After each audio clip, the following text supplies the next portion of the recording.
Welcome back to Fox and Friends. We told you we have a big show, and we do. President Trump looking back at 2018 as a winning year for American workers. In a tweet, he writes, 2018 is being called, quote, the year of the worker by Steve Moore, co-author of Trumponomics.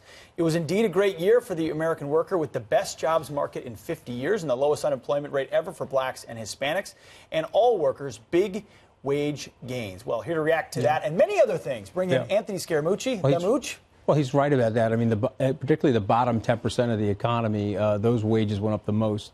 And what people forget is that the reason why the border is so important, if you cut the slack at the border and you lower the labor force of illegals, you're going to raise the wages for people that are here, like African American and Hispanic American. At the lowest rungs of our exactly. economy. And so, I mean, so one of the brilliant pieces of the president's strategy, it's not just to protect people, Kate's Law, et cetera, but it's also to help American working class families have a rising living standard. But how did that message not break through in the suburbs? Right. Like for the House races, we keep hearing, well, it was the suburbs, and that's why the Democrats won. But why is this wonderful message about the workers not breaking through? Well, I think it is. I mean, I think it's starting to. I think if you're asking specifically about the midterm elections, I think what basically happened there is that the people that went with the president, Ed, did very, very well. The people that broke from the president as Republicans did not do well. And so he gained seats in the Senate.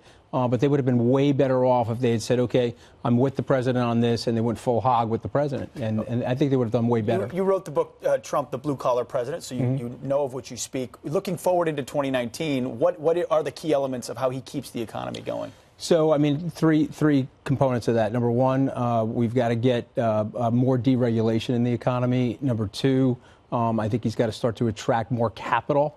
One of the issues is that we've had a lot of share repurchases and things like that from American corporations, but we need more repatriation of capital back on the shore of the United States. And I think the third thing, which is also super important, is just the bully pulpit calming down the trade situation, which I believe he'll have a trade deal done with the Chinese in the next 90 to 100 days. And so if he does those three things, I think the market is But his trade deal is not I was here a week ago, said the market was at a bottom. Market's rallied about 5 or 7%. I'm not a market forecaster.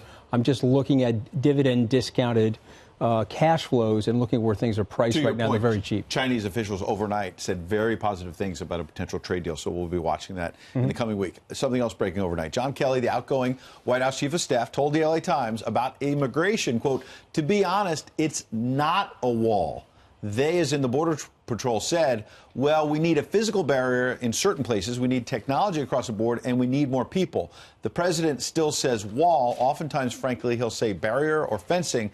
Now he's tended towards steel slats. But we left a solid concrete wall early on in the administration when we asked people what they needed and where they needed it. So you could say from a technical standpoint, maybe he's not making news. On the other hand, as the outgoing chief of staff, is he undermining the president's push for a quote-unquote wall when he says, we gave up the wall, it's just... No, I don't think he's doing that. In fact, if anything, I think one of the successes that John had was as the Department of Homeland Security cabinet head. And so I think all he's basically saying is, like the president has said, they're adapting their strategy. There are certain parts of that border that you don't need anything. You know, you have very high mountain ranges, et cetera. And there are other areas, frankly, where you need a lot of fortification. So, but what we know is that it's working. You know, you're going to talk to Tom later. The crisis at the border is very small. I'm not trying to minimize it. Every life is a tragedy, of course, but it's very small, and the impact and the benefit to the economy and to America is very big. And so what I'm surprised about is that the Democrats, you're asking a question about the suburbs, I'm surprised that the Democrats are this lax on the wall. Maybe they need to eat a little bit of that bacon. You know, I see that bacon as more of conservative ideology and less of video games that Pete's mentioned. It might actually finally backfire. I do think that the very tragic killing of this officer in California, Officer Singh, might be turning people's hearts and minds at a very critical time in this debate. See, what they've done to the president on their side is they've tried to make him come across very bellicose, okay? But in fact, what he's basically doing is just offering up common sense. Right. And so I just think as we move into 2019 and you look at the president's strategies, no matter what they are on the economy, taxes, regulation, they're common sense and very commercial to benefit Americans, period, the end. And so, you know, he's going to Davos again this year. I think there's a dichotomy in his personality where he needs to be part of the global system. He recognizes that, but he just wants to put a priority on the American citizens that he's representing. One other nugget from that article in the LA Times with the interview with John Kelly that just came out. They asked him, because there's so much palace intrigue and speculation, they asked, well, why did you stay so long? And John Kelly said, military people don't walk away. Why was there always this poking and prodding that, well, he's out the door?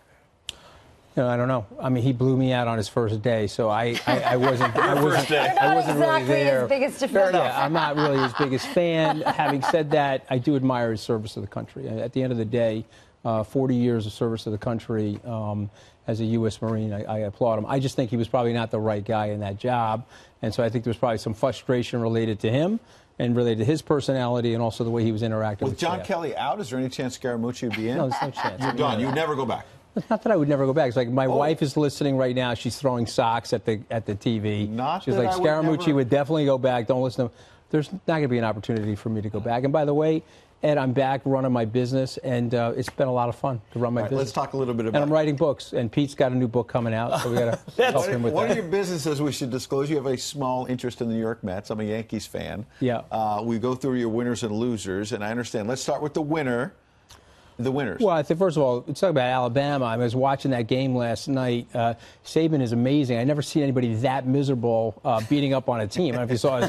He's winning, and he looks like He's like Belichick. This guy is like totally for me. Okay, we better play better next. I mean, these guys are like a machine. I've never seen anything like that. So that's clearly, I predict they will be the national champions. What is that Mets logo all about? So the Mets is a different thing. I'm talking about the off season, okay? Because you have to remember, right now the Mets are tied. When they play the games. Right now, the Mets are tied for first place. Thank you. The season that doesn't count. Yeah. And so I can't tell you what's going to happen in April, but they picked up some good pitching. You mean like the really bad contract of Robbie Cano?